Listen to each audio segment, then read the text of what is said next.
وہ اسم جو کسی انسان، حیوان یا بے جان کی آواز کو ظاہر کرے اسم صوت کہلاتا ہے۔ مثال کے طور پر کوا کائیں کائیں کرتا ہے، بارش ٹپ ٹپ برس رہی ہے، شیر دھاڑتا ہے، ڈر کے مارے اس کا دل دھک دھک کرنے لگا۔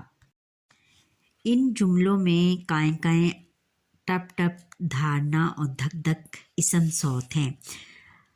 جیم ہے کہ اسم جمع وہ اسم جو بہت سی چیزوں کے مجموعے کو ظاہر کرے اسم جمع کہلاتا ہے۔ یہ اسم بظاہر واحد دکھائی دیتا ہے لیکن اس کا مفہوم جمع ہے۔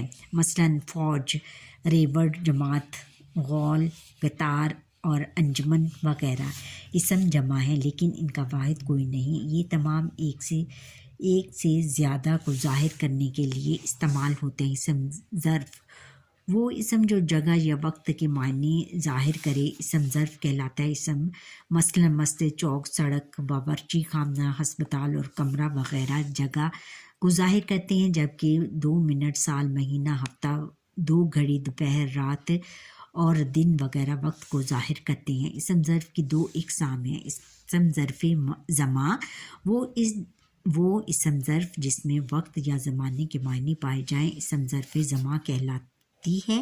مثلاً صبح، شام، آج، کل، 2 بجے، مہینہ، ہفتہ، صدی اور سال وغیرہ۔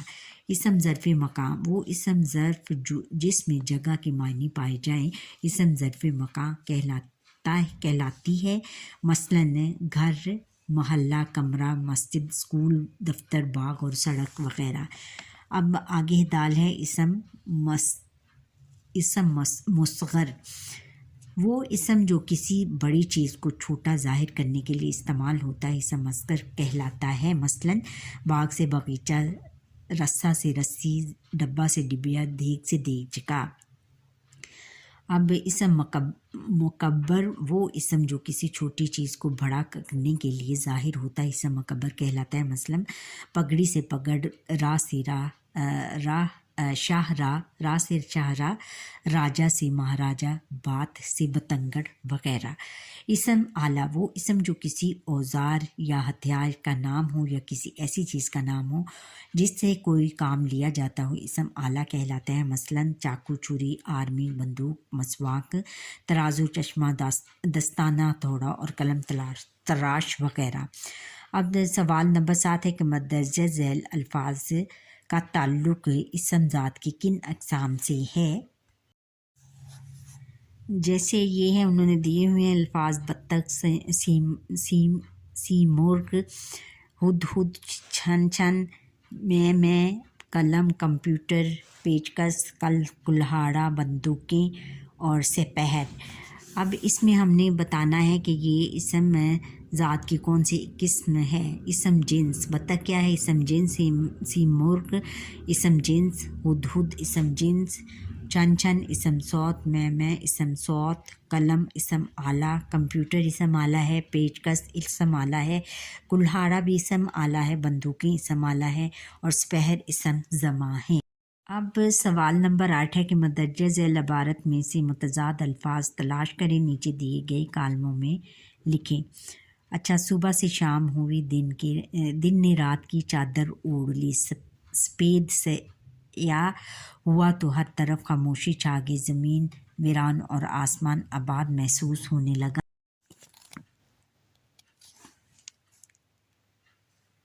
کیا ہے؟ لوگ سرد ہواؤں سے بچنے اور خود کو گرم کرنے کے لیے آتش دانوں کے گرد جمع ہو گئے۔ اب اس میں الفاظ اور متضاد اس میں سے ہم نے اب نکالنے ہیں۔ کیا ہے؟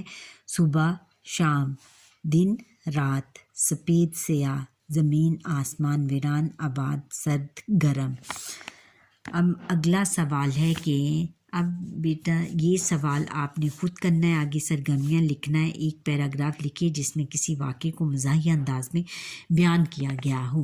مزاحیہ انداز میں اس طرح آپ نے ایک واقعہ لکھنا ہے کہ جس میں مزاح کا پہلو آتا ہو، کہ جیسے ہنسی مذاق کا پہلو ہو۔ آگے پھر سرگرمیاں یہ آپ نے خود کرنی ہے۔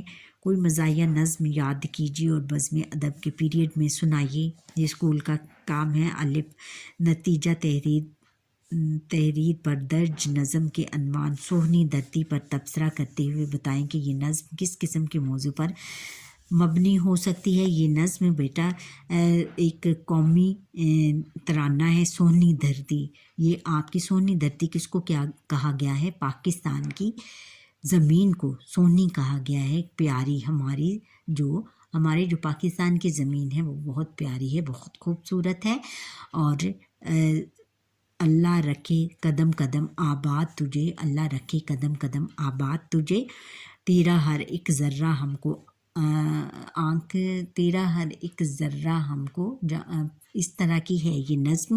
اس نظم کو دیکھ کر یہ جو سوہنی دھرتی ہے اس میں یہ قومی ترانہ ہے اور ہمارے ملک پاکستان پر لکھا گیا ہے، اور یہ نظم آپ کہیں بھی کسی رسالے یا اخبار میں سے ڈھونڈ کر اس کی تشریح کر کے اور اس کو دیکھیں کہ یہ اس میں کیا ہے۔ ساتھی طلبہ کے ساتھ مل کر چند گروہ بنائیں اور پھر ہر گروہ کا ہر رکن دیے گئے بند پر بات کریں۔ مشترکہ نکات کی وضاحت گروہ کے منتخب نمائندوں کے ذریعے سے جماعت کے سامنے پیش کی جائے۔ مشترکہ نکات کی وضاحت گروہ کے منتخب نمائندوں کے ذریعے جماعت کے سامنے پیش کی جائے۔ نیز شاعر کے شعری اسلوب اور پسند ناپسند کی وجہ بھی بیان کیے کریں۔ برائے اساتذہ، اچھا بچوں، یہاں پر ہی ہماری آج یہ مشق بھی کمپلیٹ ہوئی۔ کیا مشق تھی؟ پرانی موٹر کار کی مشق ہماری کمپلیٹ ہوئی، اور یہ پوری اس کی جو سبق تھا وہ پورا ہو گیا، مشق اور سارا اس کی تشریح اور نثر وغیرہ سمیت۔